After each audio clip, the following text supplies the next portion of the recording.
നമസ്കാരം. നിയമസഭയും പാർലമെന്റും പാസാക്കുന്ന ബില്ലുകളിൽ ഒപ്പുവയ്ക്കാൻ രാഷ്ട്രപതിക്കും അതുപോലെ തന്നെ ഗവർണർമാർക്കും സമയപരിധി നിശ്ചയിച്ചുകൊണ്ട് സുപ്രീം കോടതി ഈ കഴിഞ്ഞ ഏപ്രിൽ മാസം 12-ാം തീയതി പുറപ്പെടുവിച്ച വിധി രാജ്യത്ത് ഏറെ ചർച്ചാ വിഷയമായിരുന്നു.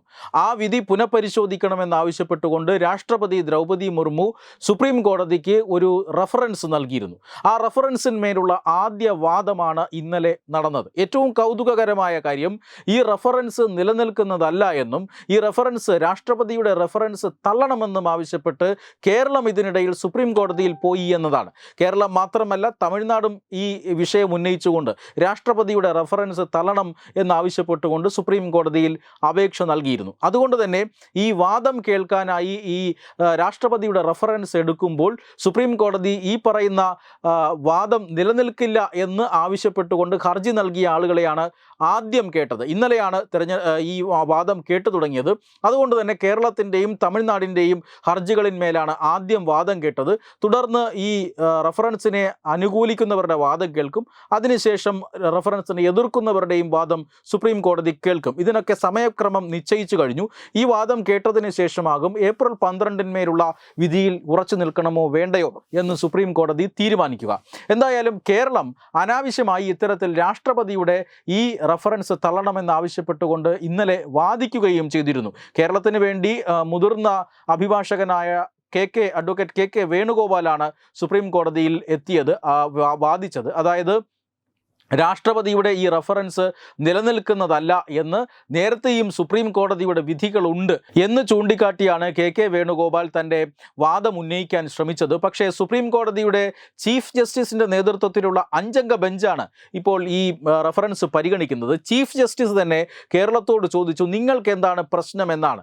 ഒരു നിയമപ്രശ്നം വന്നാൽ രാഷ്ട്രപതി ഇങ്ങനെ ഒരു റഫറൻസ് തരുമ്പോൾ രാഷ്ട്രപതിയെ കേൾക്കണ്ട എന്നാണോ നിങ്ങൾ പറയുന്നത്? അങ്ങനെ പറയാൻ നിങ്ങൾ ആരാണ് എന്നാണ് ചീഫ് ജസ്റ്റിസ് കേരളത്തോട് ചോദിച്ചത്, കേരളത്തിൻ്റെ അഭിഭാഷകനോട് ചോദിച്ചത്.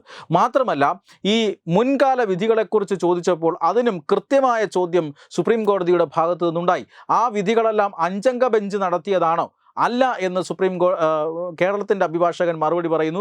2 അല്ലെങ്കിൽ 3 ജഡ്ജിമാരാണ് ഇത് പറഞ്ഞിട്ടുള്ളത്. അതുകൊണ്ട് തന്നെ ഞങ്ങൾ ഈ റഫറൻസ് കേൾക്കും എന്ന് തന്നെ സുപ്രീം കോടതി കേരളത്തോട് പറഞ്ഞു. തീർച്ചയായും ഗവർണർമാരോട് കളിച്ച് കൊതി തീരാഞ്ഞിട്ടാണ് ഇപ്പോൾ രാഷ്ട്രപതിയോട് കളിക്കാൻ പോയിരിക്കുന്നത്. അതിനെതിരെ സുപ്രീം കോടതി ആദ്യ നിരീക്ഷണം തന്നെ കേരളത്തിനെതിരാണ് എന്ന് വ്യക്തമാവുകയാണ്. ഈ രാഷ്ട്രപതിയുടെ റഫറൻസ്, അതായത് ഈ കഴിഞ്ഞ ഏപ്രിൽ മാസം 12-ാം തീയതിയാണ് 3 മാസത്തെ സമയപരിധി നൽകിക്കൊണ്ട് രാഷ്ട്രപതിക്കും ഗവർണർമാർക്കും നൽകിക്കൊണ്ട് സുപ്രീം കോടതി ഉത്തരവിട്ടത്. അതായത് പാർലമെൻറ്റോ അതുപോലെ തന്നെ നിയമസഭകളോ പാസ്സാക്കുന്ന ബില്ലിന്മേൽ 3 മാസത്തിനകം ഈ രാഷ്ട്രപതിയും ഗവർണർമാരും തീരുമാനമെടുക്കണം എന്നാണ്.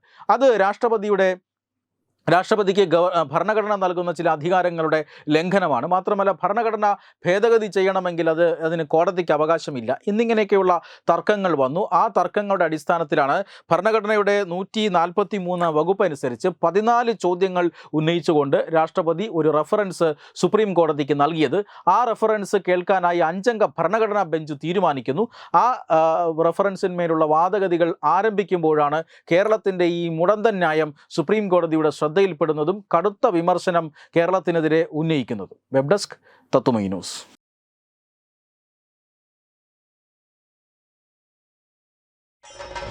ഭാരതത്തിലെ അതിപ്രശസ്തമായ ക്ഷേത്രങ്ങളിലേക്ക് മലയാളം ന്യൂസ് നെറ്റ്വർക്ക് സംഘടിപ്പിക്കുന്ന ആധ്യാത്മിക യാത്രകൾ.